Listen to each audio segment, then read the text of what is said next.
অন্নপূর্ণা যোজনার নতুন আবেদন ফর্ম গতকাল কিন্তু এই যে ফর্মটি আপনি দেখতেই পাচ্ছেন, এই ফর্মটি প্রকাশ হয়েছে যেখানে ১২ পেজের, এবং আজকে কিন্তু নতুন আপডেট ফর্ম প্রকাশ হয়েছে। এই যে অন্নপূর্ণা ফর্ম দেখতেই পাচ্ছেন, অন্নপূর্ণা যোজনা। এখন প্রশ্ন, আপনি এই নতুন ফর্মটি কীভাবে পূরণ করবেন, কী কী পরিবর্তন করা হয়েছে, তার পাশাপাশি ফর্মটাকে আপনি কীভাবে ডাউনলোড করবেন এবং কী কী ডকুমেন্টস এই ফর্মের সঙ্গে জমা করতে হবে, কোন বক্সে কিংবা কোন ঘরে কোন বিভাগে কী লিখতে হবে, তাই স্টেপ বাই স্টেপ জানিয়ে দেবো আজকের ভিডিওতে। অবশ্যই আপনি ভিডিওটি সম্পূর্ণ দেখুন, এবং আপনি যদি এখনও পর্যন্ত ভিডিওতে লাইক না করে থাকুন অবশ্যই লাইক করে দিন। এর পাশাপাশি চ্যানেল সাবস্ক্রাইব করে পাশে ক্লিক করে নোটস মার্কে রাখুন পরবর্তী ভিডিও সরকার পাওয়ার জন্য। আরেকটি বিষয় আমি আপনাদের জানিয়ে দিচ্ছি, লক্ষ্মীর ভাণ্ডার প্রকল্পে যারা ইতিমধ্যে টাকা পাচ্ছেন কিংবা নতুন করে আবেদন করেছেন, প্রত্যেকে কিন্তু অন্নপূর্ণা যোজনা এই যে আবেদন ফর্মটি এটি পূরণ করতে হবে। যদি আপনি মাসে মাসে ৩,০০০ টাকা করে পেতে চান, অবশ্যই আপনাদের অন্নপূর্ণা যোজনা এই যে নতুন ফর্মটি, এই ফর্মটি পূরণ করে জমা করতে হবে। যদি আপনি আগে থেকে লক্ষ্মীর ভাণ্ডার প্রকল্পে টাকা পাচ্ছেন, প্রত্যেককে কিন্তু, এবং যারা নতুন ২৫ থেকে ৬০ বছর বয়সের মধ্যে বয়স, প্রত্যেককে এই ফর্মটি পূরণ করতে হবে ৩,০০০ টাকা করে পাওয়ার জন্য। যদি আপনি এই মুহূর্তে এই ফর্মটি পূরণ করে জমা না করে দেখেন, তাহলে আগামী মাসে আপনাদের অ্যাকাউন্টে আগে আপনি যে ১৫০০ অথবা ১৭০০ পেয়েছেন, সেই টাকাটি কিন্তু আসবে। পরবর্তীতে এমন হতে পারে যে আপনাদের লক্ষ্মীর ভাণ্ডার প্রকল্পের যে টাকা আসা সেটা বন্ধ করে দেওয়া হতে পারে। এরপর বলা হতে পারে যে প্রত্যেককে অন্নপূর্ণা যোজনা এই যে ফর্মটি বর্তমানে ১৩ পেজের, এই ১৩ পেজের ফর্মটিকে পূরণ করতে হবে। চলুন দেখে নিচ্ছি, তার আগে আপনাদেরকে জানিয়ে দিচ্ছি আপনি ফর্মটিকে কীভাবে ডাউনলোড করবেন। ডাউনলোড করার জন্য আপনি আপনার মোবাইল ফোন অথবা কম্পিউটার অথবা ল্যাপটপ তার গুগলে আসুন এবং সার্চ করুন MD 360 নিউজ লিখে। প্রথমেই আপনি পেয়ে যাবেন MD360news.com। এখানে আপনি ক্লিক করুন, ওয়েবসাইটে চলে আসবে। ওয়েবসাইটের উপরে আপনি দেখতেই পাচ্ছেন মেনু বার অথবা সার্চ বার, যে কোনো এক জায়গায় ক্লিক করুন। এরপর সার্চ করুন 777, 3টা 7 লিখে আপনি তীর চিহ্ন এখানে ক্লিক করুন। সার্চ চলে যাবে আপনাদের সামনে অন্নপূর্ণা যোজনা আবেদন ফর্ম ডাউনলোড দেখতেই পাচ্ছেন। এখানে আপনি ক্লিক করুন, আর্টিকেলে চলে আসবে, আপনি ভালোভাবে পড়ে নেবেন। তারপর নিচে দেখতেই পাচ্ছেন যে বাংলা এবং ইংরেজি নতুন যে ১৩ পেজের ফর্ম, গতকাল ১২ পেজের ফর্ম প্রকাশ হয়েছে, আজকে ১৩ পেজের এই ফর্মটি আপনি এখান থেকে ডাউনলোড করে নেবেন। প্রথমত রয়েছে পারিবারিক পরিচয়, পরিবারের প্রধানের নাম। এখানে কিন্তু আপনার পরিবারের হেড কে রয়েছে, অর্থাৎ আপনার পরিবারের কর্তা কে। যদি আপনার পরিবারের স্বামী কর্তা হয়ে থাকে কিংবা আপনাদের যে শ্বশুরমশাই রয়েছে যিনি জীবিত বর্তমানে, তিনি যদি কর্তা হয়ে থাকে হেড, সে ব্যক্তির নাম উল্লেখ করতে হবে। এখানে কিন্তু আপনার মহিলার নাম উল্লেখ করা যাবে না। মহিলার নাম উল্লেখ করার অপশন রয়েছে নিচে, আমি আপনার সাথে দেখিয়ে দেবো। কিন্তু পরিবারের প্রধান, আপনার পরিবারের হেড কে রয়েছে, বাবা নাকি আপনাদের একটা শ্বশুরমশাই নাকি আপনাদের বাবা নাকি আপনার স্বামী, যিনি হয়ে থাকে হেড, তার নাম উল্লেখ করে দেবেন, পরিবারের কর্তার নাম। অবশ্যই আপনি ফর্মটাকে ইংরেজিতে পূরণ করবেন, তাহলে আপনার ডকুমেন্টস দেখে দেখে যখন ফর্মটি পূরণ করবেন, ইংরেজি বানানগুলো আপনার ভুল হবে না। আপনি যে বাংলাতেও পূরণ করতে পারেন। বলা হয় জন্য আধার কার্ড অনুযায়ী, আধার কার্ডে কিংবা বানান রয়েছে আপনার পরিবারের প্রধানের নাম, এখানে আপনি লিখে দেবেন। তারপর জন্ম তারিখ, পরিবারের যে প্রধান, এই যে হেড অফ ফ্যামিলি, এই পরিবারের প্রধানের ডেট অফ বার্থ, দিন মাস বছর, দিন মাস ইয়ার আপনি এখানে লিখে দেবেন। তারপর পরিবারের প্রধানের লিঙ্গ কী রয়েছে, পুরুষ নাকি মহিলা নাকি অন্যান্য, তা উল্লেখ করে দেবেন। তারপর পরিবারের প্রধান, পরিবারের যে হেড, যার নাম আপনি এখানে উল্লেখ করেছেন, তার আধার কার্ড নাম্বার এই বক্সে আপনি উল্লেখ করে দেবেন, 12 সঙ্গের আধার কার্ড নাম্বার। এই যে 5 নম্বরে ডিজিটাল রেশন কার্ডের পারিবারিক আইডি, এটা কিন্তু রেশন কার্ড নাম্বার না। যদি আপনাদের ডিজিটাল রেশন কার্ডের পারিবারিক আইডি থাকে, তাহলে আপনি উল্লেখ করে দেবেন। যদি না থাকে, আপনার কাছে নেই, আপনি জানেন না, এটি আপনি ফাঁকা রাখবেন, কোনো কিন্তু সমস্যা হবে না। তারপর পরিবারের সদস্য সংখ্যা, আপনার পরিবারে বর্তমানে মোট কতজন সদস্য রয়েছে, বাচ্চা সহকারে, যে 5 জন নাকি 4 জন নাকি 3 জন, এখানে আপনি লিখে দেবেন। অনেকে রয়েছে বিয়ের পর আলাদা থাকে, এক কথা তাদের পরিবার আলাদা, সেক্ষেত্রে আপনাদের যে শ্বশুরমশাই রয়েছে তাদেরকে ধরতে হবে না। আপনার পরিবারে বর্তমানে কতজন রয়েছেন আপনার সন্তান সহকারে, তা উল্লেখ করে দেবেন। যদি আপনারা এক পরিবারে থাকেন, আপনার শ্বশুর শাশুড়ি এবং আপনি এবং আপনার স্বামী, বাচ্চা টাচ্চা, এক কথা সবাই, তাহলে টোটাল কতজন তা এখানে লিখে দেবেন। আর যদি আপনার পরিবার আলাদা হয়ে থাকে, আপনার আলাদা রয়েছেন, তাহলে আপনার পরিবারে কতজন রয়েছে সেই সদস্যের সঙ্গে আপনি এখানে বসিয়ে দেবেন। এখন প্রশ্ন ডকুমেন্টস, এখানে আপনি দেখতেই পাচ্ছেন যে আমরা এখানে পরিবারের প্রধানের নাম উল্লেখ করলাম, আমাদের বাবার নাম অথবা আমাদের স্বামীর নাম অথবা আমাদের শ্বশুরমশাই অথবা যার নাম উল্লেখ করেছেন, সেই ব্যক্তির কী লাগবে, আধার কার্ড লাগছে, যেহেতু আধার কার্ড অনুযায়ী নাম উল্লেখ করলেন, আধার কার্ড লাগবে। ডেট অফ বার্থ প্রুফ যেহেতু আধার কার্ডে রয়েছে, তাহলে আধার কার্ড এখানে দিতে হবে আমাদের। তার পাশাপাশি দেখুন আধার কার্ড নাম্বার এখানে বসালাম আমরা, অর্থাৎ পরিবারের প্রধানের আমাদের একটি ডকুমেন্টস আধার কার্ড। আপনি যা যা পূরণ করবেন, যে যে ডকুমেন্টস দেখে দেখে, সেই সমস্ত ডকুমেন্টসের জেরক্স কিন্তু এই ফর্মের সঙ্গে জমা করতে হবে। তারপর ঠিকানা, এখানে আপনাদের কিন্তু সম্পূর্ণ ঠিকানা উল্লেখ করতে হবে, গ্রাম, পোস্ট, ওয়ার্ড, থানা, এরপর ডিস্ট্রিক্ট, পিনকোড যা যা রয়েছে আপনাদের এখানে বসিয়ে দেবেন। তবে স্থায়ী ঠিকানা, পার্মানেন্ট অ্যাড্রেস, বর্তমানে আপনি অন্য কোনো জায়গায় ভাড়া রয়েছেন, কিন্তু আপনার স্থায়ী ঠিকানা একদা আপনাদের ঘর বাড়ি আরেক জায়গায় রয়েছে, সেখানে আপনার স্থায়ী ঠিকানা, সেই স্থায়ী ঠিকানা আপনি উল্লেখ করতে হবে। প্রেজেন্ট অ্যাড্রেস কিংবা বর্তমান ঠিকানা আপনার না, যেটা আপনি স্থায়ী ঠিকানা, যেখানে আপনি সারা জীবন বসবাস করবেন, সেই স্থায়ী ঠিকানা আপনি এখানে বসিয়ে দেবেন। তারপর যোগাযোগ নাম্বার, আপনার আধার কার্ডে যে মোবাইল নাম্বার লিঙ্ক রয়েছে, সেই মোবাইল নাম্বারটি কিন্তু বসাতে হবে, আধার কার্ডে যুক্ত মোবাইল নাম্বার। তারপর রয়েছে নাম, জন্ম তারিখ, লিঙ্গ, পরিবারের প্রধানের সঙ্গে সম্পর্ক, আধার নাম্বার, এগুলো বসাতে হবে। এবং নিচে পরিবারের প্রধান, সদস্য 1, সদস্য 2, এরপর অন্নপূর্ণা যোজনায় জন্য আবেদন করা হচ্ছে এবং 5 বছরের কম হলে আধারের ঘরে এনে চিহ্নিত করুন। এখন প্রশ্ন কি বলা হয়েছে, পরিবারের প্রধান। এই যে পরিবারের প্রধানে আপনি যার নাম উল্লেখ করেছেন, অনেক ক্ষেত্রে কী হয়ে থাকে, অনেক পরিবারে স্বামী মারা যায়, সেক্ষেত্রে যে মহিলা তিনি সেই পরিবারের এক কথায় প্রধান কিংবা হেড, সেক্ষেত্রে এখানে আপনি সেই মহিলার নাম উল্লেখ করে দেবেন। এবং যদি সেই মহিলাই অন্নপূর্ণা যোজনায় আবেদন করতে চায়, তাহলে যে পরিবারের প্রধান, হেড অফ ফ্যামিলি, এই বক্সে টিকমার্ক করে দেবেন। অনেকে প্রশ্ন করবেন যে এখানে তো আপনি আপনার স্বামীর নাম কিংবা পরিবারের যে হেড, আপনার শ্বশুরমশাই, তার নাম উল্লেখ করেছেন, সেক্ষেত্রে আপনি কীভাবে বুঝতে পারবেন যে আপনি অন্নপূর্ণা যোজনায় আবেদন করলেন কিনা। এই ঘরে কিন্তু সেই খেলাটি রয়েছে, দেখতেই পাচ্ছেন। যদি পরিবারের প্রধান একজন মহিলা হয়ে থাকে, আপনার স্বামী মারা গিয়েছে, এখানে মহিলার নাম উল্লেখ করেছেন এবং সেই মহিলাই সেই এক কথা পরিবারের হেড অফ ফ্যামিলি, সেই যে এক কথা কর্তা কিংবা কর্ত্রী যিনি যার নাম উল্লেখ করেছেন, সেই হেড অফ ফ্যামিলি যদি অন্নপূর্ণা যোজনায় আবেদন করতে চায়, এই যে হেড অফ ফ্যামিলির পাশে হ্যাঁ এই বক্সে টিকমার্ক করে দেবেন, তাহলে কিন্তু হয়ে যাবে। এখন প্রশ্ন, আপনি এখানে পরিবারের প্রধানে আপনার স্বামীর নাম অথবা আপনার শ্বশুরমশাইয়ের নাম অথবা বাবার নাম উল্লেখ করেছেন, তিনি যেহেতু পুরুষ, তিনি অন্নপূর্ণা যোজনায় আবেদনের যোগ্য নন। এখন কী করবেন, সদস্য 1, এই সদস্য 1, 2 ক্ষেত্রে আপনি কী করবেন, যদি পরিবারের প্রধান আপনার স্বামী হয়ে থাকে, এখন স্ত্রীর নাম উল্লেখ করে দেবেন। তারপর আপনি আপনার সন্তান যে রয়েছে এক কথা বয়স অনুযায়ী সাজিয়ে দেবেন। প্রথমে আপনাদের নাম, স্ত্রীর নাম, তারপর আপনাদের যে এক কথা বাচ্চা রয়েছে যাদের বয়স বেশি রয়েছে তার নাম উল্লেখ করে দেবেন। তারপর সদস্য তিনি, তার থেকে আরেকটু বয়সে কম যিনি রয়েছে, এরপর সদস্য পরে তার থেকে আরেকটু বয়সে কম যিনি রয়েছে, এইভাবে আপনারা লিখে দেবেন। এখানে কিন্তু সমস্ত কিছু বলা হয়েছে, আমি আপনার আবার একবার ক্লিয়ার করে দিচ্ছি। ধরুন আপনার পরিবারের প্রধানে স্বামীর নাম উল্লেখ করেছেন অথবা বাবার নাম উল্লেখ করেছেন। এখন সদস্য 1-এ আপনি আপনার মায়ের নাম বসিয়ে দিন, যদি আপনাদের এখন বিয়ে না হয়ে থাকে। আর যদি বিয়ে হয়ে থাকে, এখন আপনি আপনার নাম বসিয়ে দিন, অথবা আপনাদের যদি শ্বশুরমশাই, শাশুড়ি এবং আপনি প্রত্যেকেই একই পরিবারে থাকেন, তাহলে আপনার শ্বশুরের নাম যেখানে উল্লেখ করা থাকে, তাহলে আপনার স্বামীর নাম বসিয়ে দিন। তারপর আপনাদের যে আপনাদের শাশুড়ির নাম উল্লেখ করে দিন, তারপর আপনার স্বামীর নাম, তারপর এখানে আপনি আপনার নাম বসিয়ে দিন। আপনি দেখতেই পাচ্ছেন এখানে আপনাদের নাম, তারপর যদি আপনার বাচ্চা থাকে বাচ্চার নাম, এবার আপনারা বসিয়ে দিন। তো বুঝতেই পারলেন। এখন ধরুন এখানে আপনি আপনার নাম উল্লেখ করলেন সদস্য 1-এ, এবং আপনি যেহেতু মহিলা এবং পরিবারের হেড আপনাদের স্বামী অথবা আপনার বাবা, এখন এখানে আপনি আপনার নাম উল্লেখ করেছেন এবং আপনি যেহেতু অন্নপূর্ণা ভাণ্ডারে আবেদন করবেন, তো আপনার নামের পাশে কিন্তু হেয়ার অপশন রয়েছে, এই বক্সে টিকমার্ক করে দেবেন। এমন হতে পারে যে একই পরিবারে মা রয়েছে, তিনিও আবেদনের যোগ্য, এর পাশাপাশি তার যে মেয়ে, তারও বয়স 25 বছর হয়ে গিয়েছে, এবং যে ঘরে আপনি সেই সদস্যর নাম উল্লেখ করে দেবেন, যার নাম উল্লেখ করে মেয়ের নাম, তার পাশে রয়েছে হ্যাঁ, এই বক্সে টিকমার্ক করে দেবেন। যদি সেই মেয়ের বয়স 25 বছর তাই 60-এর মধ্যে হয়ে থাকে, হ্যাঁতে টিকমার্ক করবেন, তারও কিন্তু আবেদন হয়ে যাবে। এখন কী করতে হবে, প্রথমত সদস্যদের নাম উল্লেখ করে দেবেন, বয়স অনুযায়ী আপনি সাজিয়ে দেবেন, আগে আমি আপনাকে বুঝিয়ে দিলাম। তারপর সেই ব্যক্তির ডেট অফ বার্থ, লিঙ্গ, পরিবারের প্রধানের সঙ্গে তার সম্পর্ক, স্বামী স্ত্রী নাকি এক কথায় কন্যা বা পিতা কন্যা, যা হয়ে থাকে সম্পর্ক উল্লেখ করে দেবেন। তারপর সেই সদস্যের আধার কার্ড নাম্বার বসিয়ে দেবেন। বলা হয়েছে 5 বছরের কম হলে আধার কার্ড নাম্বার বসাতে হবে না। যদি আধার কার্ড থাকে 5 বছরের কম, আপনি আপনার শিশুর আধার কার্ড নাম্বার তৈরি করেছেন, তো আধার কার্ড নাম্বার বসিয়ে দেবেন। এর পাশাপাশি সদস্য 2, যদি আপনাদের আরও সদস্য থাকে, সদস্য 2 করে তা উল্লেখ করে দেবেন। এরপর সদস্য 3 আপনি দেখতেই পাচ্ছেন, এবার আপনি আপনার সদস্য উল্লেখ করে দেবেন। এবং যারা যে সমস্ত সদস্য একদম অন্নপূর্ণা যোজনায় আবেদন করবে, তার নামের পাশে আপনি হ্যাঁ এই বক্সে টিকমার্ক করে দেবেন। আর যারা আবেদন করবে না, এগুলো আপনি ফাঁকা রাখবেন অথবা ক্লোজ করে দেবেন। তারপর 10 নম্বরে পরিবারের প্রধান এবং পরিবারের সকল প্রাপ্তবয়স্ক সদস্যদের ব্যাংক অ্যাকাউন্টে তথ্য উল্লেখ করতে হবে। এখন কিন্তু পরিবারের প্রত্যেকের, আপনি এখানে যে সমস্ত সদস্যদের নাম উল্লেখ করেছেন, আপনার হেড অফ ফ্যামিলিতে যার নাম উল্লেখ করেছেন, সেই ব্যক্তি সহকারে আপনি এবং আপনাদের এক কথায় সন্তান যা রয়েছে, এক কথায় যার যার নাম আপনি উল্লেখ করেছেন, প্রত্যেকের কিন্তু ব্যাংকের তথ্য উল্লেখ করতে হবে। এই যে সদস্য 1, এই যে সদস্য 1 আপনি দেখতেই পাচ্ছেন ফর্মের মধ্যে, এই সদস্য 1-এ আপনি যে ব্যক্তির নাম উল্লেখ করেছেন, সদস্য 2-তে আপনি যে ব্যক্তির নাম উল্লেখ করেছেন, সেই সমস্ত ব্যক্তির কিন্তু অ্যাকাউন্ট নাম্বার, সদস্য 1-এ যার নাম তার অ্যাকাউন্টে তথ্য উল্লেখ করবেন। সদস্য 2-তে আপনি যার নাম উল্লেখ করেছেন তার অ্যাকাউন্টে তথ্য উল্লেখ করে দেবেন। সদস্য 3-তে আপনি যার নাম উল্লেখ করেছেন, সেই ব্যক্তির এখানে অ্যাকাউন্টে তথ্য উল্লেখ করে দেবেন। কী বলা হয়েছে, প্রথমত head of family. Head of ফ্যামিলিতে আপনি কার নাম উল্লেখ করেছেন, পরিবারের কর্তা হিসেবে প্রথমেই তার আপনি তো ব্যাংকের নাম, স্টেট ব্যাংক নাকি ওয়েস্ট বেঙ্গল গ্রামীণ ব্যাংক নাকি সেন্ট্রাল ব্যাংক নাকি পাঞ্জাব ব্যাংক যা রয়েছে, সেই ব্যাংকের নাম বসিয়ে দিন। অ্যাকাউন্ট নাম্বার দিকে উল্লেখ করে দিন, আইএফসি কোড আপনি উল্লেখ করে দিন। তারপর সদস্য 1-এ আপনি যে ব্যক্তির নাম উল্লেখ করেছেন তার ব্যাংকের নাম, অ্যাকাউন্ট নাম্বার, আইএফসি কোড। সদস্য 2-তে আপনি যার নাম উল্লেখ করেছেন তার ব্যাংকের নাম, অ্যাকাউন্ট নাম্বার, আইএফসি কোড। এক্ষেত্রে বলা হয়েছে কিন্তু প্রাপ্তবয়স্ক সদস্যদের। এখন আপনাদের এক কথায় পরিবারে সদস্যদের মধ্যে রয়েছে একজন বাচ্চা রয়েছে যার বয়স 18 বছরের কম, সেক্ষেত্রে আপনি চাইলে যদি তার অ্যাকাউন্ট নাম্বার তৈরি করে দেখেন এবং কোন ঘরে তার নাম উল্লেখ করেছেন, 3 নাকি 4 নাকি 2-এ আপনাদের সন্তানের নাম, যদি তার বয়স 18 বছর কম হয়ে থাকে এবং অ্যাকাউন্ট নাম্বার আপনি যদি বানিয়ে থাকেন, তো অ্যাকাউন্ট নাম্বারের ঘরে অ্যাকাউন্ট নাম্বার তত উল্লেখ করে দেবেন। আর যদি না বানিয়ে থাকেন, আপনি ফাঁকা রাখবেন। যদিও এখানে বলা হয়েছে প্রাপ্তবয়স্কদের, একটা প্রাপ্তবয়স্ক বলতে বোঝায় কিন্তু 18 বছর কিংবা তার ঊর্ধ্বে। তারপর হচ্ছে এপিক নং, হেড অফ ফ্যামিলি সহকারী সকল প্রাপ্তবয়স্ক সদস্যদের ভোটার তালিকার অংশ এবং নম্বর কিন্তু উল্লেখ করতে হবে। এখন হেড অফ ফ্যামিলিতে আপনি কার নাম উল্লেখ করেছেন, পরিবারের প্রধান এক কথা কর্তা হিসেবে প্রথমেই ফার্স্টেই যার নাম আপনি উল্লেখ করেছেন, সেই ব্যক্তির এপিক নং অর্থাৎ ভোটার কার্ড নাম্বার এখানে বসিয়ে দেবেন। বিধানসভা নাম এবং অংশ নাম, এগুলো আপনি কোথায় পাবেন, ভোটার সার্ভিস পোর্টাল যে রয়েছে অথবা যে ইসিআই নেট যে অ্যাপ্লিকেশন, মোবাইল অ্যাপ্লিকেশন, সেই অ্যাপ্লিকেশনটি আপনি ওপেন করুন।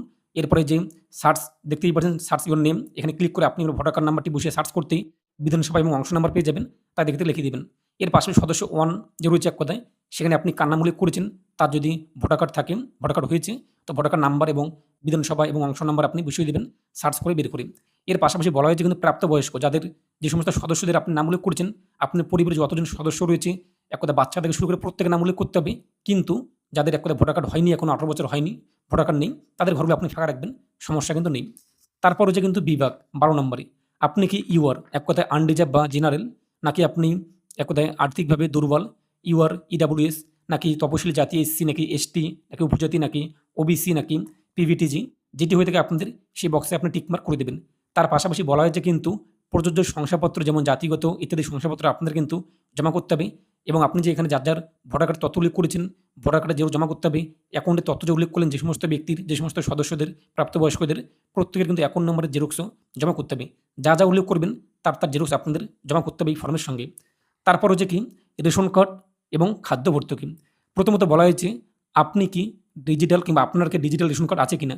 ডিজিটাল রেশন কার্ড বলতে ওয়াই কিংবা পিডাব্লিউএস কিংবা আর কেসি 1-2 ভর্তুকিহীন কিংবা এসপিডাব্লিউএস, আপনাদেরকে ডিজিটাল রেশন কার্ড রয়েছে কিনা, যদি থাকে হাতে টিকমার্ক করবেন। এবং আপনার কোন ক্যাটাগরি কার্ড রয়েছে আপনাদের পরিবারে, অন্তর্দয় নাকি পিডাব্লিউএস নাকি এসপিডাব্লিউএস নাকি 1 নাকি 2 নাকি ভর্তুকিহীন, সেই বক্সে টিকমার্ক করবেন। আর যদি আপনাদের ডিজিটাল রেশন কার্ড না থাকে, নাতে টিকমার্ক করবেন, এটা আপনি ফিল আপ করতে হবে না। তারপর বলা হয়েছে পরিবারটি, আপনাদের পরিবার কি রেশন দোকান থেকে মাসিক রেশন তুলছে কিনা। আপনি কি আপনার রেশন দোকান থেকে মাসিক রেশন তুলছেন কিনা, আপনি মাসিক রেশন পান কিনা, যদি নিয়ে থাকেন হাতে টিকমার্ক করবেন, আর যদি না নিয়ে থাকেন আপনি মাসিক রেশন, নাতে আপনি টিকমার্ক করে দেবেন। তারপর সম্পদ, বাড়ির ধরন, আপনার বাড়িতে কি 3 বা তার বেশি পাকা ঘর রয়েছে কিনা। আপনার বাড়িতে, আপনার পরিবারে 3টি বা তার বেশি পাকা ঘর রয়েছে কিনা। যদি 3টি বা তার বেশি পাকা ঘর থাকে হাতে টিকমার্ক করবেন, আর যদি না থাকে, তার কম রয়েছে 2টো কিংবা 1টি পাকা ঘর, তাহলে আপনার নাতে টিকমার্ক করে দেবেন। পারিবারিক জমির মালিকানা, এখন আপনাদের কিন্তু পারিবারিক জমির মালিকানা উল্লেখ করতে হবে, হ্যাঁ বা না আপনাদের পারিবারিক জমি রয়েছে কিনা। এর জন্য বলা হয়েছে কিন্তু রেজিস্ট্রেশনের নথি অথবা মিউটেশনের কপি অথবা আরওআর বা হালনাগাদের তারিখ সহ সর্বশেষ জমির রেকর্ডের কপি কিন্তু আপনাদের জমা করতে হবে এই ফর্মের সঙ্গে। যদি আপনি পারিবারিক জমির মালিকানা থাকেন হাতে আপনি টিকমার্ক করবেন, আর আপনাদের যদি জমি না থাকে আপনি নাতে টিকমার্ক করবেন, সমস্যা নেই। পরিবারের সকল সদস্যদের মোট জমির পরিমাণ, আপনি কতজন সদস্যদের নাম এখানে উল্লেখ করেছেন, 1 থেকে 4 কিংবা 5 পর্যন্ত যতজন সদস্য উল্লেখ করেছেন আপনার পরিবারে, সমস্ত সদস্যদের মিলিয়ে মোট কতগুলো জমি রয়েছে, আপনার নামে কতগুলো জমি রয়েছে নাকি নেই, আপনার স্বামীর নামে কতগুলো রয়েছে কিংবা আপনার বাবার নামে কিংবা আপনার মায়ের নামে কিংবা আপনার সন্তান যে রয়েছে এক কথা বাচ্চা এক কথা যারা রয়েছে প্রত্যেকের নাম যে জমি থাকে, টোটাল কতগুলো জমি রয়েছে এখানে আপনি তথ্য উল্লেখ করে দেবেন। আরও একটি প্রশ্ন আপনারা অনেকে করবেন যে আপনাদের তো বিয়ে হয়েছে, আপনি এখন বর্তমানে স্বামীর বাড়িতে রয়েছেন, সেক্ষেত্রে আপনি কার তথ্য দিয়ে ফর্মটি পূরণ করবেন। যেহেতু আপনি বর্তমানে স্বামীর বাড়িতে রয়েছেন, স্বামীর তথ্য দিয়ে আপনি ফর্মটি পূরণ করবেন, যে কেন না বিয়ের পর প্রত্যেক মহিলার কিংবা মাদের কিন্তু বা মেয়েদের কিন্তু স্বামীর বাড়ি কিন্তু ঠিকানা হয়ে থাকে, সেক্ষেত্রে স্বামীর বাড়ির ঠিকানা দিয়ে আপনি ফর্মটি পূরণ করবেন স্বামীর তথ্য দিয়ে। এরপর হচ্ছে কিন্তু এখানে টোটাল জমির আপনাদের কতগুলো রয়েছে আপনাদের পরিবারে সমস্ত সদস্যদের মিলিয়ে, যা রয়েছে শতকে আপনি উল্লেখ করে দেবেন, যে না থাকে এটা আপনি ক্লোজ করে দেবেন অথবা ফাঁকা রাখবেন। এর পাশাপাশি বলা হয়েছে কিন্তু রেজিস্ট্রেশন নথি সর্বশেষ যে আরওআর রয়েছে জমির নথির কিন্তু তথ্য থেকে আপনি উল্লেখ করে দেবেন এবং তার কিন্তু ডকুমেন্টসের জেরক্স জমা করতে হবে। তারপর যানবাহন, আপনি বা পরিবারের কোনো সদস্য কি বাণিজ্যিক মোটর চালিত 4 চাকার গাড়ি রয়েছে কিনা। তো আপনাদের পরিবারে কি গাড়ি বা জিপ কিংবা ট্রাক্টর এরকম 4 চাকার জমি এক কথায় গাড়ি রয়েছে কিনা মোটর চালিত। যদি 4 চাকার গাড়ি থাকে হাতে টিকমার্ক করবেন এবং কতগুলো গাড়ি রয়েছে, 1টি নাকি 2টো নাকি 3টি নাকি 4টি, তা এখানে আপনি লিখে দেবেন এবং গাড়ির যে রেজিস্ট্রেশন নাম্বারটি তা এখানে উল্লেখ করে দেবেন। পাশাপাশি বলা হয়েছে গাড়ি, জিপ বা ট্রাক্টর অন্তর্ভুক্ত করুন, যদি হ্যাঁ হয় মডেল কী রয়েছে এখানে কিন্তু মডেল নাম্বার উল্লেখ করতে হবে, আর যদি না থাকে নাতে টিকমার্ক করবেন। যদি আপনাদের বাড়িতে 4 চাকার গাড়ি না থাকে নাতে টিকমার্ক করবেন, এটা আপনাদের ফিল আপ করতে কিন্তু হবে না। তারপর হচ্ছে পরিবার ভিত্তিক সদস্যদের স্বাস্থ্য বীমা, অনেকে কী করে থাকে পরিবারের যাদের সদস্য রয়েছে তাদের কিন্তু স্বাস্থ্য বীমা করে থাকে, হেলথ ইন্স্যুরেন্স যদি আপনি করে থাকেন, অনেকে এলআইসিতে করে থাকে কিংবা বিভিন্ন যে কোম্পানি রয়েছে সেখানে স্বাস্থ্য বীমা করে থাকেন, সেক্ষেত্রে অনেকে প্রাইভেট করে থাকে, অনেকে গভর্নমেন্ট করে থাকে। যদি আপনাদের স্বাস্থ্য বীমা থাকে, এই যে দেখতেই পাচ্ছেন হাতে আপনি টিকমার্ক করবেন, আর যদি না থাকে নাতে আপনি টিকমার্ক করে দেবেন। তো হাতে টিকমার্ক করার পর দেখতেই পাচ্ছেন প্রথমত রয়েছে কি হেড অফ ফ্যামিলির তথ্য, যদি হেড অফ ফ্যামিলি যার নাম আপনি উল্লেখ করেছেন সেই ব্যক্তি যদি স্বাস্থ্য বীমা থাকে হেড অফ ফ্যামিলি ঘরে হাতে টিকমার্ক করে এবং বলা যায় সরকারি নাকি বেসরকারি এবং বিমার অঙ্ক প্রিমিয়ামের বিবরণ উল্লেখ করতে হবে। বিমার অঙ্ক কত টাকা সেটা আপনি উল্লেখ করে দেবেন এবং প্রিমিয়ামের বিবরণ কী রয়েছে এখানে বসিয়ে দেবেন আপনাদের যে কাগজটি রয়েছে সেই কাগজটির দলিলটি দেখে। আর যদি আপনার স্বাস্থ্য বীমা করা না থাকে সরকারি অথবা বেসরকারি, এই যে একটা হেড অফ ফ্যামিলি পরিবারের কর্তা যিনি যার নাম আপনি প্রথমে উল্লেখ করেছেন, যদি সেই ব্যক্তি না করে থাকে নাতে টিকমার্ক করবেন। এরপর বলা যায় সদস্য 1, যদি একই রকমভাবে সদস্য 1-এ আপনি যার নাম উল্লেখ করেছেন, সদস্য 2, এরপর 3, 4, 5-এ যার নাম আপনি উল্লেখ করেছেন সেই সমস্ত ব্যক্তি যদি সরকারি অথবা বেসরকারি কোনো হেলথ ইন্স্যুরেন্স করে থাকে, স্বাস্থ্য বিমা করে থাকে, সরকারি থেকে বেসরকারি, সেই বক্সে টিকমার্ক করবেন এবং তার তথ্য আপনি উল্লেখ করে দেবেন। আর যদি না করে থাকেন এগুলো আপনি ফাঁকা রাখবেন। তারপর নিচে আয় এবং পেশা, কোনো সদস্য কি আয়কর বা পেশাগত কর প্রদান করে কিনা। অনেকে রয়েছে কিন্তু আয়কর এখন দিয়ে থাকেন। যদি আপনাদের পরিবারের কোনো সদস্য আয়কর বা পেশাগত কর প্রদান করে থাকেন, হ্যাঁতে আপনি টিকমার্ক করে দেবেন। এরপর বলা হয়েছে পরিবারের সদস্যদের প্যান কার্ড নাম্বার, এবং আপনার পরিবারে যদি কেউ যদি কর না দিয়ে থাকে, নাতে আপনি টিকমার্ক করে দেবেন, সমস্যা নেই। তো এখানে হেড অফ ফ্যামিলি আপনাদের পরিবারের কর্তা যার নাম আপনি উল্লেখ করেছেন এবং সদস্য 1, 2, 3, 4, 5 যার যার নাম উল্লেখ করেছেন, তাদের যদি প্যান কার্ড থাকে হ্যাঁতে টিকমার্ক করবেন। এরপর হেড অফ ফ্যামিলির প্যান কার্ডে কী নাম রয়েছে তা উল্লেখ করে দেবেন, প্যান কার্ড নাম্বার বসিয়ে দেবেন। সদস্য 1 আপনি সদস্য 1 বক্সে আপনি যার নাম উল্লেখ করেছেন সেই ব্যক্তি যদি প্যান কার্ড থেকে প্যান কার্ডে কী নামের বানানো রয়েছে তাদের উল্লেখ করে দেবেন, প্যান কার্ড নাম্বার বসিয়ে দেবেন। আর যাদের নেই সেগুলো আপনি ফাঁকা রাখবেন। আর যদি আপনার প্যান কার্ড না থাকেন, নাতে আপনি টিকমার্ক করে দেবেন। তারপর কর্মসংস্থানের ধরন, পরিবারের প্রধান, পরিবারের কর্তা তিনি কোন পেশায় যুক্ত রয়েছে, কোন পেশায়, সরকারি ক্ষেত্রে কোনো কাজ করে নাকি বেসরকারি বেতনভুক্ত কর্মচারী নাকি সংগঠিত ক্ষেত্রে স্বনিযুক্ত একটি ব্যবসায়ী কিংবা মালিক বা উদ্যোক্তা, নাকি আংশিক সময়ের কর্মরত পার্ট টাইম কাজ করে থাকে, অথবা অসংগঠিত ক্ষেত্রে স্বনিযুক্ত কারিগরি বা শিল্পী বা কৃষক এবং পরিযায়ী শ্রমিক বা বেকার বা অন্যান্য। যদি কৃষক হয়ে থাকেন এই বক্সে আপনি টিকমার্ক করে দেবেন।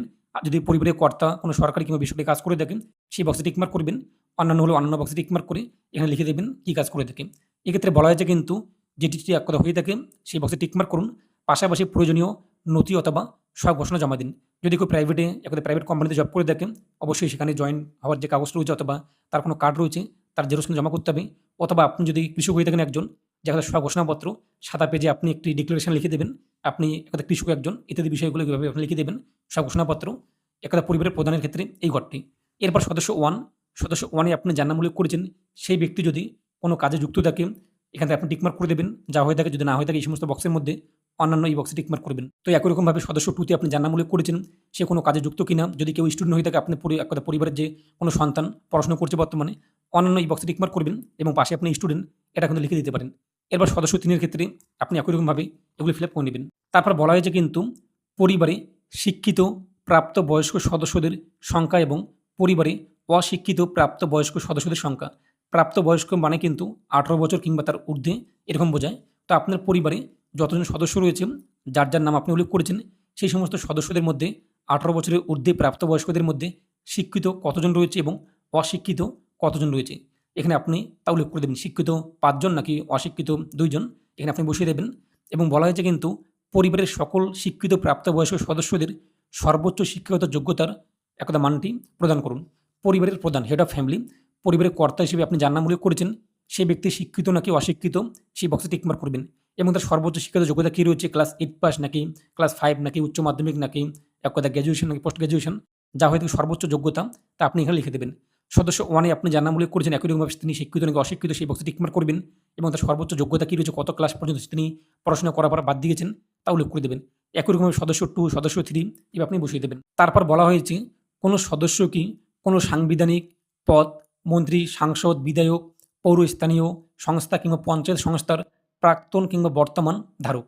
কেউ কি আপনাদের পরিবারে এমন সদস্য রয়েছে যিনি এক কথায় আপনাদের পঞ্চায়েতের প্রধান ছিল বা কিংবা একটা আপনার গ্রামের যে একটা পঞ্চায়েত কিংবা যা রয়েছে এক কথা কিংবা পৌরস্থানীয় সংস্থার একটা সদস্য আগে ছিল বর্তমানে প্রাক্তন রয়েছে, এরকম যদি থাকে কেউ কিংবা বিধায়ক কিংবা সাংসদ কিংবা মন্ত্রী কোনো পদে যদি থাকে আপনাদের হাতে এই বক্সে আপনি টিকমার্ক করবেন। এবং যিনি এই পদে রয়েছেন তার সদস্য সংখ্যা, আপনি যে 1, 2, 3, 4, 5 আপনার সদস্যদের নাম উল্লেখ করেছেন তার মধ্য থেকে কত নম্বর সিরিয়ালের ব্যক্তিটি এই সমস্ত পদের মধ্যে যুক্ত রয়েছে কিংবা আগে ছিল বর্তমানে প্রাক্তন হয়েছে, তো সেই সদস্যদের সিরিয়াল নাম্বারটি বসিয়ে দেবেন 2, 3, 4, 5, 1, 2 বা হেড অফ ফ্যামিলি কে রয়েছে তার সদস্য নামটি এখানে উল্লেখ করে দেবেন। প্রয়োজনীয় আপনাদের সহায়ক নথি থাকলে জমা দিন অথবা স্বঘোষণাপত্র। যদি আপনাদের সেরকম এক কথায় সে ব্যক্তির কোনো সার্টিফিকেট থাকে তার জন্য জমা করতে হবে, যদি না থাকে তো একটি স্বঘোষণাপত্র সেলফ ডিক্লারেশন সাদা পেজে আপনি লিখে কিন্তু জমা দিতে হবে। তারপর বলা হচ্ছে যদি আপনার না থাকে নাতে আপনি টিকমার্ক করে দেবেন। কোনো সদস্য কি সরকারি পেনশনভোগী, আপনার পরিবারের কোনো সদস্য কি সরকারি পেনশনভোগী, আগে সরকারি একটা চাকরি করেছে বর্তমানে পেনশন পাচ্ছে, যদি হয়ে থাকে হাতে টিকমার্ক করবেন। একই রকমভাবে কত নম্বর সদস্যটি 1, 2, 3, 4, 5 কিংবা হেড অফ ফ্যামিলিতে আপনি যে সমস্ত ব্যক্তির নাম উল্লেখ করেছেন তাদের মধ্য থেকে কত নম্বর সদস্যটি এই পেনশনভোগী তার সিরিয়াল নাম্বারটি বসিয়ে দেবেন। আর যদি না হয়ে থাকে নাতে আপনি টিকমার্ক করবেন। যদি হ্যাঁ হয় তাহলে পেনশন স্লিপ সংযুক্ত করুন। পেনশনের যে কাগজটি তা কিন্তু ইনফরমেশন আপনাদের জমা করতে হবে জেরক্সটি। এরপর কোনো সদস্য কি জিএসটির অধীনে নিবন্ধিত আছেন কিনা, আপনার পরিবারের যে সমস্ত সদস্য রয়েছে ১, ২, ৩, ৪, ৫ এই যে আপনি যার নাম উল্লেখ করেছেন অথবা হেড অফ ফ্যামিলি যদি কেউ জিএসটি প্রদান করে থাকে, এক কথায় জিএসটির মধ্যে নিবন্ধিত থাকেন, হ্যাঁতে টিকমার্ক করবেন এবং যদি হয় জিএসটি নাম্বার আপনি এখানে উল্লেখ করে দেবেন। আর যদি না থাকে নাতে আপনি টিকমার্ক করে দেবেন। পরিবারের মোট বার্ষিক আয়, আপনাদের পরিবারে বার্ষিক আয় কত রয়েছে? ৭২,০০০ নাকি এক কথায় ১,০০,০০০ নাকি ২,০০,০০০? আপনার পরিবারের মোট বার্ষিক আয় কত রয়েছে তা আপনি এখানে বসিয়ে দেবেন। অঙ্কে এক কথায় আপনি সংখ্যায় এখানে বসিয়ে দেবেন। তারপর অন্যান্য পরিচয়ের নথি, কেয়া আবেদনের বর্তমান অবস্থা যদি থাকে, এই যে কেয়া এটার মানে কি? অনেকে রয়েছে কিন্তু অন্যান্য দেশ থেকে পালিয়ে আমাদের ইন্ডিয়া, আমাদের ভারতে কিন্তু বসবাস করছে এবং তার মধ্যে অনেকে পশ্চিমবঙ্গে রয়েছে, অন্যান্য দেশ থেকে পালিয়ে এসেছে আমাদের রাজ্যে। যদি এরকম কেউ থাকেন এবং আপনারা যদি কেয়া অর্থাৎ নাগরিকত্ব পাওয়ার জন্য আবেদন করে থাকেন, আর আপনি যদি বংশ পরম্পরা কিংবা আপনাদের বাপ ঠাকুরদা প্রত্যেকে আগে থেকেই ভারতে জন্মগ্রহণ করেছেন, এখানে বসবাস করছেন, সেক্ষেত্রে হেড অফ ফ্যামিলিতে আপনি যার নাম উল্লেখ করেছেন পরিবারের কর্তা হিসাবে, তার যেহেতু প্রযোজ্য নয় এই বক্সে টিকমার্ক করবেন। সদস্য 1 এর ক্ষেত্রে প্রযোজ্য নয়, এর 2 এর ক্ষেত্রে প্রযোজ্য নয়, এখানে আপনি টিকমার্ক করবেন। আর আপনি যদি অন্য কোনো দেশ থেকে আমাদের রাজ্য তথা আমাদের দেশে বসবাস করছেন, সেক্ষেত্রে আপনি যদি কেয়া অর্থাৎ নাগরিকত্ব পাওয়ার জন্য আবেদন করে থাকেন, তাহলে এই যে আবেদন করা হয়েছে এই বক্সে টিকমার্ক করবেন এবং আপনার আবেদন নংটি উল্লেখ করে দেবেন। এবং আপনার যদি কেয়া সার্টিফিকেট কিংবা নাগরিকত্ব সার্টিফিকেট এক কথায় আপনাদের ইস্যু হয়ে গিয়েছে, আপনি আগে আবেদন করেছেন, তাহলে আপনি এই বক্সে টিকমার্ক করে সার্টিফিকেট নাম্বারটি বসিয়ে দেবেন। আর আপনি যদি আবেদন না করে দেখেন, প্রযোজ্য নয়, এই বক্সে আপনি টিকমার্ক করবেন।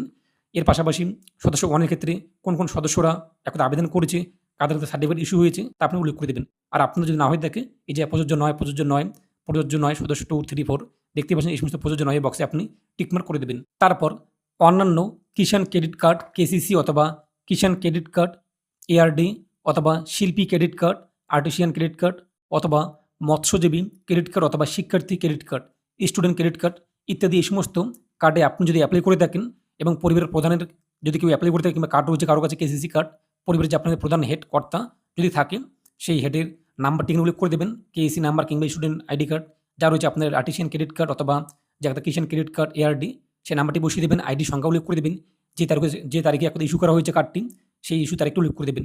এর পাশাপাশি দেখতেই পাচ্ছেন যে আপনাদের কিন্তু সমস্ত তথ্য উল্লেখ করতে হবে। এর পাশাপাশি যদি আপনাদের না থাকে, এই সমস্ত আপনি ফাঁকা রাখবেন। সদস্য 1 আপনি যে ব্যক্তির নাম উল্লেখ করেছেন, তার যদি স্টুডেন্ট ক্রেডিট কার্ড থাকে কিংবা আর্টিসিয়ান ক্রেডিট কার্ড থাকে বা কেসিসি কার্ড থাকে, তা উল্লেখ করে দেবেন, আইডি সংখ্যা এবং কবে ইস্যু করা হয়েছে এগুলো। আর যদি না থাকে আপনাদের সদস্য 1, 2, 3, 4, 5 আপনি যার নাম উল্লেখ করেছেন, সেই সমস্ত ব্যক্তিদের এই সমস্ত কার্ড নেই, তাহলে আপনি এগুলো ফাঁকা রাখবেন। যদি এসআইআর 2026 নাম বাদ পড়ে থাকে, তবে মামলাটি ট্রাইব্যুনালে বিচারাধীন কিনা। যদি আপনার নাম এসআইআর থেকে বাদ যায় এবং আপনি ট্রাইব্যুনালে আপিল করে থাকেন, পরিবারের প্রধান যার নাম আপনি উল্লেখ করেছেন পরিবারের হেড কর্তা হিসাবে, সেই ব্যক্তির নাম যদি এসআইআর থেকে বাতিল হয়েছে এবং ট্রাইব্যুনালে আপনি আপিল করেছেন, তাহলে আপনি কী করবেন? এই যে দেখতে পাচ্ছেন যে হ্যাঁ, যদি হয় হ্যাঁ হয়, তবে মামলার বিবরণ একদা উল্লেখ করতে হবে। আপনি যে একদা আপিল করেছেন, সেখানে যা আপনি তথ্য উল্লেখ করেছেন কিংবা আপনার আপিল আইডি তা আপনি এখানে বসিয়ে দেবেন এবং তার পাশাপাশি সেই ডকুমেন্টসটিকে আপনি যে একদা অ্যাপ্লিকেশন কপিটিকে জেরক্স করে আপনি এখানে জমা করে দেবেন। আর যদি প্রযোজ্য না হয়ে থাকে, আপনার নাম একদা এসআইআর থেকে বাতিল হয়নি, নাম উঠে গিয়েছে ফাইনাল লিস্টে, আপনি ভোট দিয়েছেন, তো প্রযোজ্য না এই বক্সে আপনি টিকমার্ক করে দেবেন।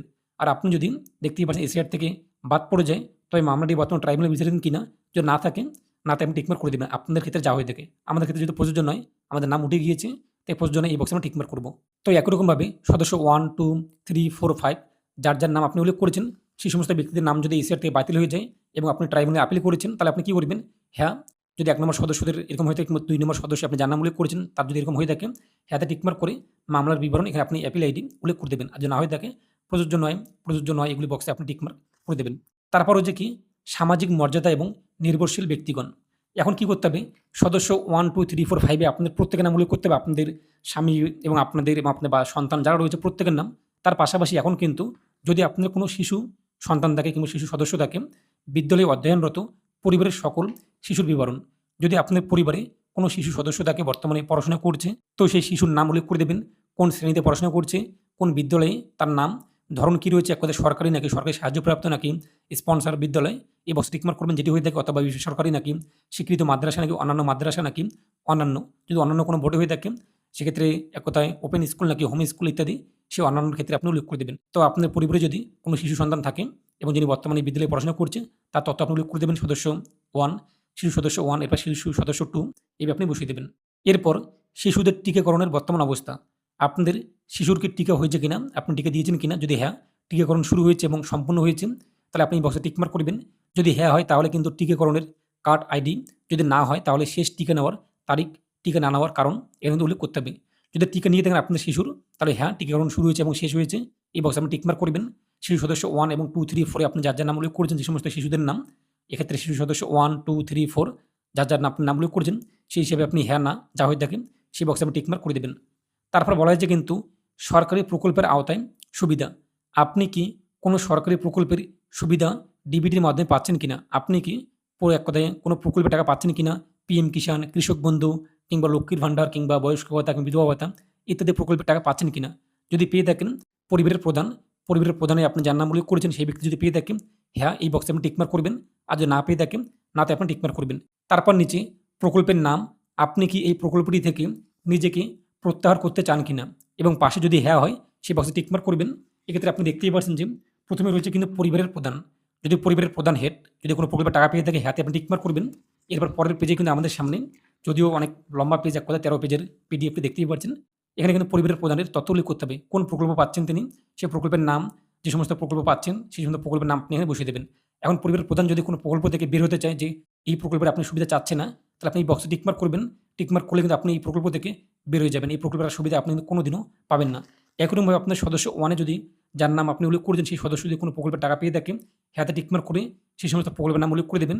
এবং বলা হয়েছে আপনি কি এই প্রকল্পটি থেকে নিজেকে প্রত্যাহার করতে চান কিনা? যে সমস্ত প্রকল্প আপনি পাচ্ছেন এই মুহূর্তে সদস্য 1 পাচ্ছে যে সমস্ত প্রকল্প, এগুলো থেকে আপনি যদি আপনার নাম বাতিল করতে চান, হ্যাঁ বক্সে টিক মার্ক করবেন। প্রকল্প থেকে আপনার নাম কিন্তু চিরতরে মুছে যাবে এবং আপনি সেই সমস্ত সুবিধা পাবেন না। আর যদি আপনি চান সেই সমস্ত প্রকল্প আপনাদের থাক, তাহলে আপনি এই সমস্ত বক্সে টিক মার্ক করবেন না। তো আপনি এই সমস্ত ঘর ফিল আপ করে নেবেন। আর যদি কোনো প্রকল্পের সুবিধা না পেয়ে থাকেন, নাতে আপনি টিক মার্ক করে দেবেন। তারপর বলা হয়েছে বাদ দেওয়ার কারণ, এখানে কিন্তু অফিসার কর্তৃক পূরণীয়, এটা আপনাদের পূরণ করতে হবে না। যে আধিকারিকরা রয়েছে তারা কিন্তু পূরণ করবেন। এবং নিচে আপনাদের কিন্তু সম্মত এই বক্সে কিন্তু আপনাদের টিকমার্ক করতে হবে। এখন আপনাকে সই করতে হবে। কে সিগনেচার করবে? পরিবারের যে হেড রয়েছে, কর্তা, তিনিও সিগনেচার করতে পারে, কিংবা যে সদস্য রয়েছে প্রাপ্তবয়স্ক সদস্য, সেই সদস্য বা সদস্যা তিনি কিন্তু সিগনেচার করে দেবে। এক্ষেত্রে দেখতেই পাচ্ছেন বলা হয়েছে কিন্তু পরিবার বলতে এমন একদল ব্যক্তিকে বোঝায় যারা সাধারণত একসঙ্গে বসবাস করেন এবং একই রান্নাঘর থেকে খাবার গ্রহণ করেন। এখন এমন হতে পারে অনেকে রয়েছে বিয়ের পর কিন্তু তারা আলাদা পরিবার করে ফেলে, একদা আলাদা থাকে, সেক্ষেত্রে তারা আলাদাভাবে ফর্মটিকে পূরণ করবেন। এবং আপনারা বুঝতেই পারলেন যে কীভাবে ফর্মটিকে পূরণ করবেন স্টেপ বাই স্টেপ। এবং ডকুমেন্টস নিয়ে আপনারা আশা করি কোনো প্রশ্ন নেই। ডকুমেন্টস বলতে কি, যে সমস্ত ডকুমেন্টস একদা দেখে দেখে আপনি ফর্মটিকে পূরণ করবেন, সেই সমস্ত ডকুমেন্টসে আপনাদের কিন্তু জমা করতে হবে। আর এখন প্রশ্ন, এই যে ফর্মটিকে পূরণ করে কোথায় জমা করতে হবে? আপনি আপনার নিকটবর্তী বিডিও অফিস অথবা এসডিও অথবা কেএমসি অথবা পৌরসভা, সেখানে গিয়ে আপনি যোগাযোগ করবেন। সেখানে কিন্তু এই সমস্ত ফর্ম জমা নেওয়া হবে। আরেকটি বিষয় আমি আপনাকে জানিয়ে দিচ্ছি, 2 তারিখের মধ্যে এই ফর্মটি পূরণ করে যারা জমা করতে পারবেন, তাদের অ্যাকাউন্টে কিন্তু 3 তারিখ থেকে সব কিছু ঠিকঠাক থাকলে 3000 টাকা কিন্তু চলে আসবে। এবং 2 তারিখের পরে যারা জমা করবেন, তাদের যখন পরবর্তীতে আবারও নতুন করে ঘোষণা করা হবে, তখন আপনার অ্যাকাউন্টে 3000 টাকা করে আসবে। এবং সেই মুহূর্তে 3 তারিখের পর থেকে আপনার অ্যাকাউন্টে যদি আপনি এই মুহূর্তে জমা না করে থাকেন 2 তারিখের মধ্যে, তাহলে আপনার অ্যাকাউন্টে 1500 অথবা 1700 যে আপনি লক্ষ্মীর ভান্ডার পাচ্ছেন, সেটাই কিন্তু পাবেন। আর এই মুহূর্তে অনলাইনে আবেদন শুরু হয়নি। যখনই অনলাইনে আবেদন শুরু হবে, আমি আপনাদেরকে জানিয়ে দেবো। এ নিয়ে টেনশনের কিছু নেই। তাই প্রতিনিয়ত আপনারা আমাদের যে এক কথায় ইউটিউব চ্যানেলটি এমডি 300 এটি ফলো করবেন, সাবস্ক্রাইব করে রাখবেন, নোটিফিকেশন অল করে রাখবেন ভিডিওগুলো সবার আগে পাওয়ার জন্য। এবং আমাদের যে ফেসবুক পেজ সেটি ফলো করবেন। সেখানে আমি কিন্তু বিভিন্ন চাকরি আপডেট থেকে শুরু করে বিভিন্ন খবরগুলো দিয়ে থাকি। তাই ফেসবুক পেজটিও আপনারা ফলো করবেন। আর এ নিয়ে আপনার মতামত কমেন্টে পেশ করুন। আর অবশ্যই ভিডিওটি প্রত্যেকে শেয়ার করে জানিয়ে দিন। তো প্রত্যেকে ভালো থাকুন এবং সুস্থ থাকুন।